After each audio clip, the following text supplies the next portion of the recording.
मैं रमेश यादव क्लास 10 के लिए चैप्टर 2, जैसा कि पिछले वीडियो से ही चल रहा है, टॉपिक है रिफ्रैक्शन, जिसे प्रकाश अपवर्तन भी कहते हैं। इसके संदर्भ में हम पिछले कई वीडियो में आपको अपवर्तन से संबंधित घटनाएं और उसके उदाहरण वगैरह समझाए थे। अब हमें इंटरेस्टेड और रुचिकर हेडिंग आपके सामने लेके आ रहे हैं। हमें आशा है कि ये आपको अच्छा जमेगा और सरलतम विधि में यही से बताने का हम प्रयास करेंगे। तो देखिए, अगली हेडिंग है इसमें अपवर्तन के जो पार्ट हो रहा है उसमें अगली हेडिंग है निरपेक्ष अपवर्तनांक। निरपेक्ष अपवर्तनांक, निरपेक्ष अपवर्तनांक। तो निरपेक्ष अपवर्तनांक का जो डेफिनेशन है वो ये है कि निर्वात या वायु के सापेक्ष, निर्वात या वायु के सापेक्ष, वायु के सापेक्ष किसी माध्यम के, किसी भी माध्यम, कोई भी माध्यम आप ले सकते हैं। तो निर्वात या वायु के सापेक्ष किसी माध्यम के अपवर्तनांक को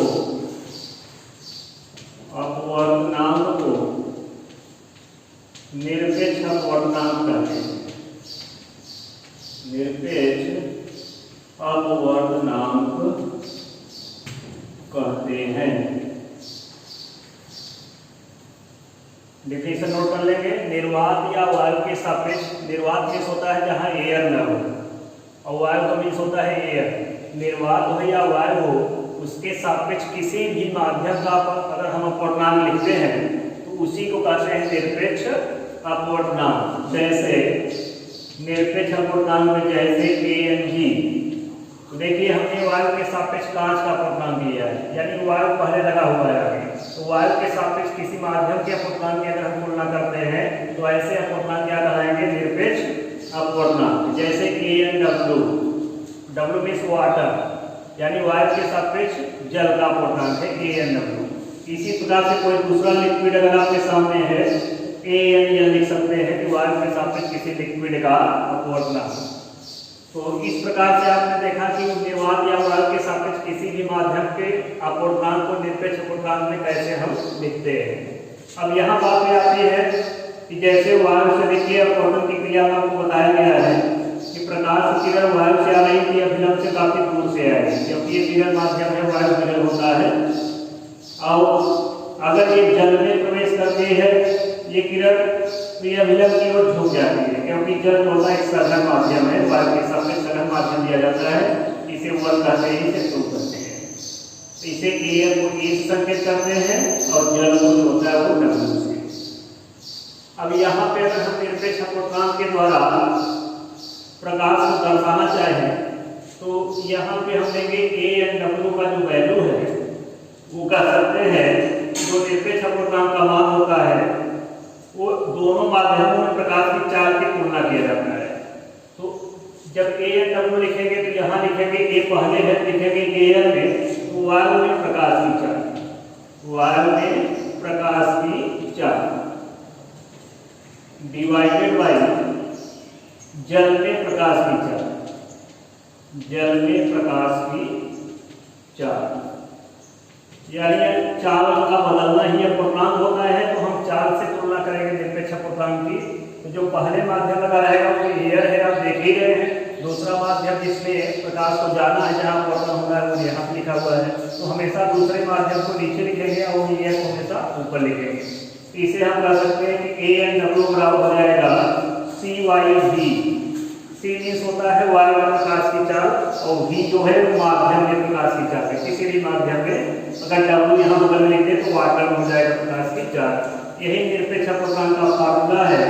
हमेशा प्रकाश की चाल ऊपर रहेगा और वायु में प्रकाश की चाल ऊपर रहेगा यहाँ पे अंश में, और जो माध्यम में चाल होगा वो हमेशा नीचे रहेगा। तो इस प्रकार से निरपेक्ष अपवर्तनांक का एक फार्मूला बनता है। इसी प्रकार से इसे हम बराबर कर सकते हैं लैम्डा A बटे लैम्डा W भी कर सकते हैं।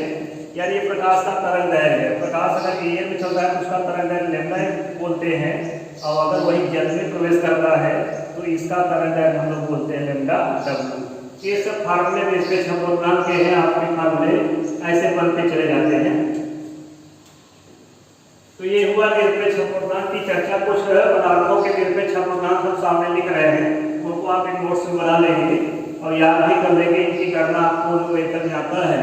तो जैसे हम ए या ए लेते हैं, यानी वायु के सापेक्ष वायु का अपूर्णांक, इसका मान आता है 1.005।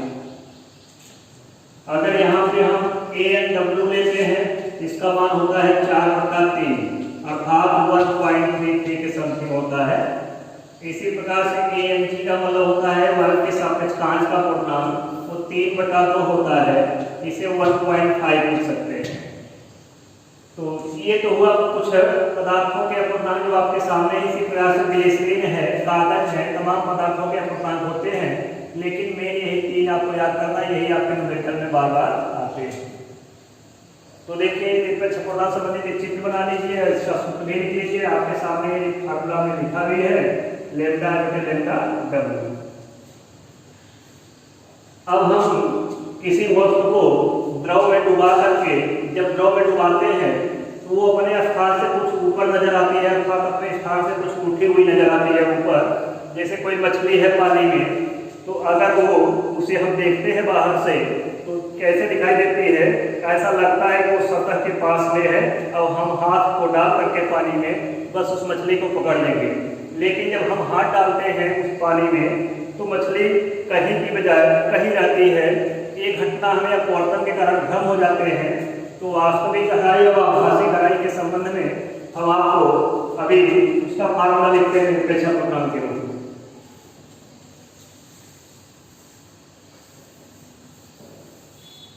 देखिए एक ही एक ही है। देखिए एक वस्तु है जिसकी वास्तविक गहराई कैपिटल एच है, यहाँ से यहाँ तक इसकी गहराई कैपिटल एच है। अब वो मछली इसकी तली में यहाँ पर है। अब कोई व्यक्ति यहाँ से इसको देखना चाहता है, क्योंकि वास्तविक जगह तो यही जानी चाहिए सीधे, लेकिन चूंकि वायु से जब हम देखते हैं यहाँ से यहाँ पे इस मछली के चित्र को, यहाँ पे मछली है, तो ये अपवर्तन के कारण क्या हो गई है कि ये किरण अपने स्थान से डैमेज होकर के गाड़ करके, देखिए ध्यान से, अपने स्थान से ये वास्तविक किरण है, वास्तविक किरण आने के बाद यहाँ पर, लेकिन अपवर्तन क्रिया क्या होती है, इस प्रकार से किरण अपने स्थान से हट जाती है, अपने वास्तविक पथ से हट जाती है। तो अब ये मछली का चित्र यहाँ पहुंच गया, आभासी रूप में ऐसा अपवर्तन के कारण हो रहा है, ये अपवर्तन एक आभासी घटना होती है। तो अब मछली की जो ऊंचाई है हमें आभासी रूप में स्मॉल एच दिखाई दे रहा है ऐसे। तो निरपेक्ष अपूर्णांक अगर इसमें फार्मूला लगाए वायु के सापेक्ष हम जल की तुलना करें निरपेक्ष रूप में, तो हमें ये मिलेगा ANW बराबर, यानी हेडिंग लिख लेंगे वस्तु की आभासी और वास्तविक गहराई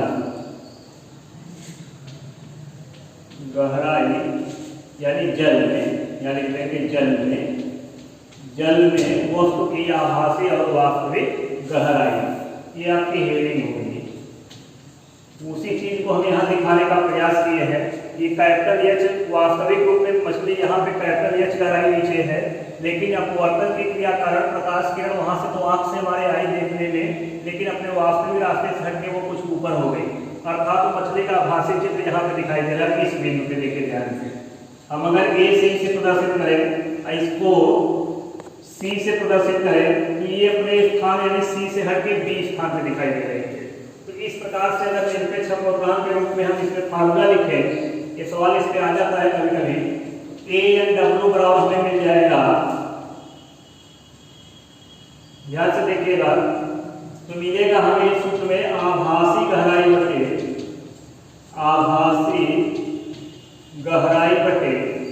वास्तविक गहराई, वास्तविक गहराई, यानी इसे अगर हम AW है डायरेक्ट अगर इसे लिखना चाहे तो एन भी लिख सकते हैं। तो एन बराबर आपको मिल जाएगा स्मॉल h बटे कैपिटल एच। तो ये भी एक फार्मूला मिल गया आपको प्लान का, आपको आभासी गहराई बटे वास्तविक गहराई के रूप में। इस पे आंतरिक प्रश्न पूछ लिया जाता है, एक वस्तु इतने वास्तविक रूप में किसी जल में इतने गहराई पर है और आभासी रूप में इतने मीटर ऊपर दिखाई दे रही है, तो वायु के सापेक्ष जल का अपवर्तनांक क्या होगा। तो इस सूत्र से आप आसानी से सवाल को लगा सकते हैं। तो इस प्रकार से आपने क्या देखा कि निरपेक्ष अपवर्तनांक को हम चाहे तो केवल n से प्रदर्शित करने तो आगे ये समझा जाता है। निरपेक्ष शब्द का मतलब वही होता है वायु। तो n बराबर देखिए कई फार्मूले आपको मिले, c बटा मिला आपको v, यानी प्रकाश की चाल वायु में डिवाइडेड बाय माध्यम से, बराबर आपको मिला था लैम्डा बटे लैम्डा w, बराबर आप लिख सकते हैं स्मॉल h बटे कैपिटल h, यानी कई सूत्र के साथ यहाँ पे ज्वाइन कर सकते हैं n का। अब इसमें से कोई भी सवाल अगर आपको आ गया तो n बराबर सभी वैल्यू आपस में बराबर है, कोई सूत्र लगा देंगे आपको तो वो सवाल आसानी से हल हो जाएगा। अब हम बात करते हैं क्रांतिक कोण की। हेडिंग है आपका क्रांतिक कोण। इस चित्र को सूत्र को नोट कर लीजिए। हेडिंग है जल में वस्तु की आभासी और वास्तविक गहराई, जिसका चित्र सामने आपको दिखाया गया है, आपके किताबों में लिखा भी गया है। आप यहाँ से आसानी से नोट भी कर लीजिए, किताबों में दे सकते हैं। तो हम इसको मिटाते हैं हेडिंग को। अब देखिए हेडिंग है क्रांतिक कोण, क्रांतिक कोण, बढ़िया हेडिंग है, देखिए ध्यान से।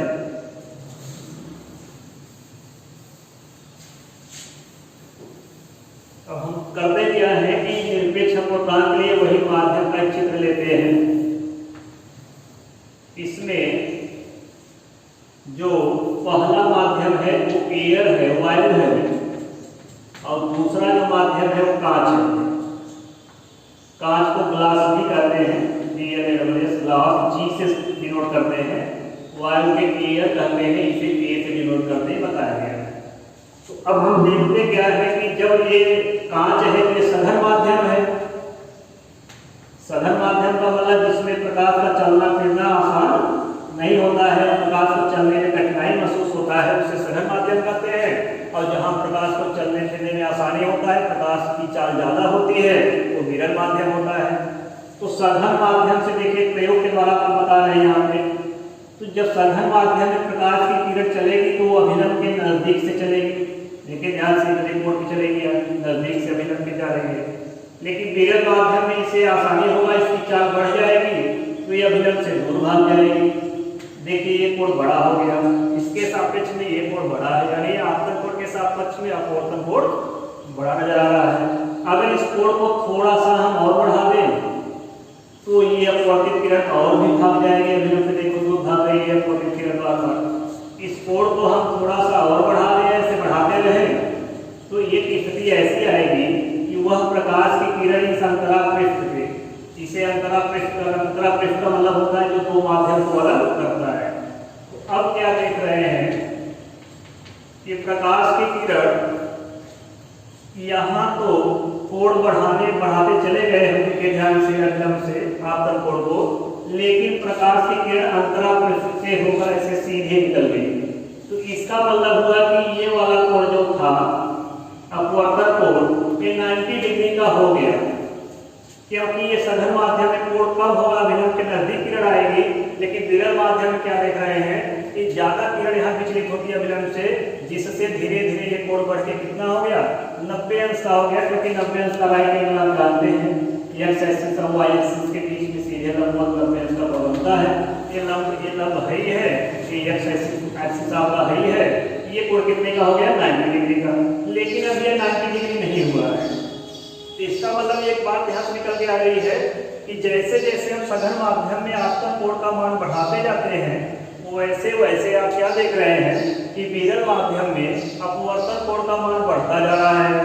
एक स्थिति ऐसी आई कि विरल माध्यम में अपवर्तन कोण बढ़कर 90 अंश हो गया, लेकिन आपतन कोण देखिए यहाँ पे 90 अंश अभी नहीं हुआ है, तो उस विशेष कोण को यानी सघन माध्यम में इसी विशेष कोण को ही हम कहेंगे क्रांतिक कोण, जिसे हम C से प्रदर्शित करते हैं। अब लिखना पूरा कोण क्या है C, क्रिटिकल एंगल बोलते हैं। यानी इसके विशेष के लिए 90 हुआ है, यानी वो जो भी कोण इसका चाहे वो 30 अंश का हो, चाहे 45 अंश का हो, चाहे 31 अंश का हो, जो भी ये सघन माध्यम वाला कोण विरल वाले माध्यम कोण को 90 कर देगा, वही कोण सघन माध्यम का क्या कहलाएगा, क्रांतिक कोण कहलाएगा। ये तो इसका प्रैक्टिकली है। अब देखें डेफिनेशन इसका बढ़िया से चित्र मिटा के आपको बताते हैं, हल्का आप इसका अपने प्रयोगिक के लिए जानकारी के लिए आप रख लीजिए। अब बढ़िया समझाते हैं आपको, देखिए डेफिनेशन इसका।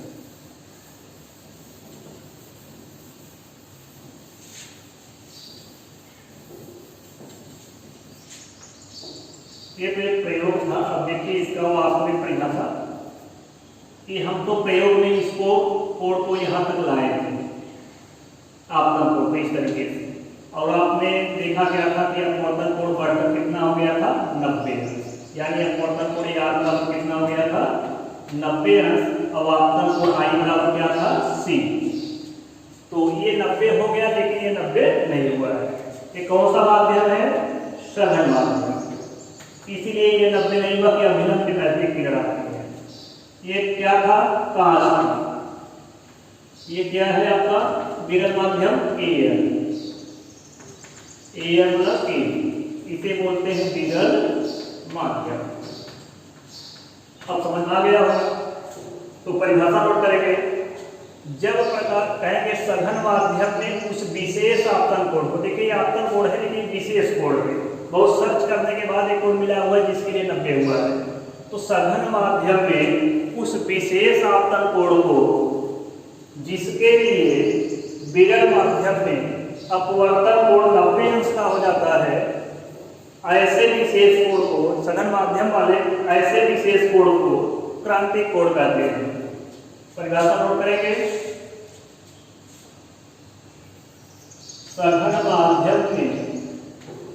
सघन माध्यम में उस विशेष आपतन कोण को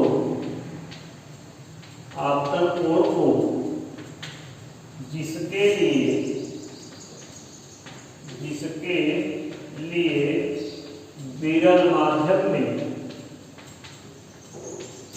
विरल माध्यम में अपवर्तन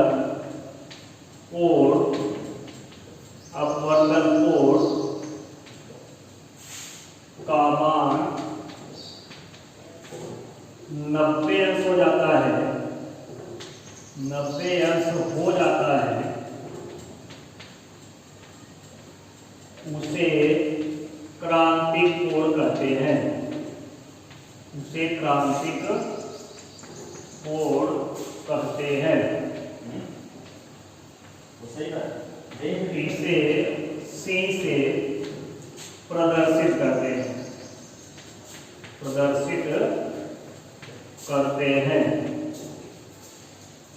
तो अब हम स्नेल का नियम लगाएंगे। स्नेल के नियम से इसका सूत्र निकालते हैं। स्नेल के नियम से, तो स्नेल के नियम से देखिए ये आपका पहला माध्यम है और ये आपका दूसरा माध्यम है। तो यहाँ से प्रकाश की किरण, स्नेल के नियम यही था कि आपतन कोण की ज्या तथा अपवर्तन कोण की ज्या का अनुपात नियतांक होता है। तो आपतन कोण जो ये है आपका, यहाँ कहेंगे कि 2n साइन, तो देखिए sine I upon sine R बराबर इसे लिख सकते हैं 2n1, क्योंकि दूसरे के सापेक्ष पहले में अपवर्तन हो रहा है, इसलिए अपवर्तन के लिखने का नियम है कि जिससे अपवर्तन होता है उसे बाद में लिखते हैं, जिससे किरण चलती है उसको पहले लिखते हैं। 2n1 हो गया। अब यहाँ पे वैल्यू देखिए क्या क्या है, I बराबर देखो C लिखा है, यानी आपतन कोण जो है क्रांतिक कोण के बराबर है। R बराबर कितना लिखा है, 90 डिग्री। अब इस वैल्यू को यहाँ पर रखेंगे तो साइन मिलेगा हमें C बटे साइन 90 अंश इक्वल टू 2n1 1। अब साइन 90 का मान कितना होता है? 1 होता है। तो साइन 90 का मान जब हम 1 रखेंगे तो हमें क्या मिलेगा? इस वैल्यू को नोट कर लीजिए यहाँ तक। साइन आई बटे साइन आर बराबर 2n1। पोर्टर के नियम से लिखा तो आई बराबर चूंकि सी था, आर बराबर 90 था, यहाँ पे हमने रखा 2n1 तक हम लोग पहुंचे हुए हैं। अब देखिए इसके आगे सूत्र हम ऊपर दिखाते हैं। यहाँ परिभाषा लिखी गई है, आप लिख चुके होंगे परिभाषा। देखिए तो हमें मिल जाएगा 2n1 इक्वल टू साइन सी मिल जाएगा। अगर उस कवड़ियता का सिद्धांत लगाएं इसमें हम लोग इसे लिख सकते हैं 2n1 की जगह हम लोग लिख सकते हैं 1/1n2 इक्वल टू मिल जाएगा साइन सी। अब 1n2 को यहाँ कर दें और साइन सी को अगर इसके स्थान पे कर दें तिरछा, तो मैथ के नियम से देखिए तो आपको मिल जाएगा 1n2 बराबर 1/साइन सी। अब पहला माध्यम चूंकि एयर है तो यहाँ लिख सकते हैं an, और दूसरा माध्यम चूंकि कांच है ang बराबर इसे 1/साइन सी भी लिख सकते हैं। तो यही मिल गया फार्मूला क्रांतिक कोण का। आप डायरेक्ट कहीं डायरेक्ट फार्मूला लिख सकते हैं n बराबर 1/साइन सी भी डायरेक्ट लिख सकते हैं, क्योंकि वायु के सापेक्ष कोई भी माध्यम होता तो उसे n लिख सकते हैं आप। तो यही क्रांतिक कोण का सूत्र आपको मिल गया कि ang बराबर 1/साइन सी। गलती पर 2n1 बराबर साइन सी न कह दीजिएगा, क्योंकि ये किरण पहले के सापेक्ष तुलना वायु के सापेक्ष तुलना किया जाता है इसका निरपेक्ष रूप में, इसलिए आपको उत्क्रमणीयता का सिद्धांत लगा के तब इसे पलटना होगा। तो 2n1 की जगह 1/n2 करके साइन सी लिखेंगे, साइन सी को 1n2 के स्थान पे कर देंगे, 1n2 को ले जाके साइन सी के स्थान पे कर देंगे, तो हमें मिल जाएगा 1n2 बराबर 1/साइन सी। 1n2 को हम उसके माध्यमों के नाम से अगर दर्शाएं, 1 माध्यम एयर है ए से दर्शाएं और दूसरा माध्यम कांच है जी से दर्शाएं, तो ए की बराबर 1/साइन सी आपको मिल जाएगा। आज का वीडियो हम यहीं तक रोकते हैं। अब नेक्स्ट वीडियो में आपको इसके आगे पूर्ण आंतरिक परावर्तन और उससे संबंधित 2 न्यूमेरिकल उदाहरण आपको बताएंगे। धन्यवाद बच्चों।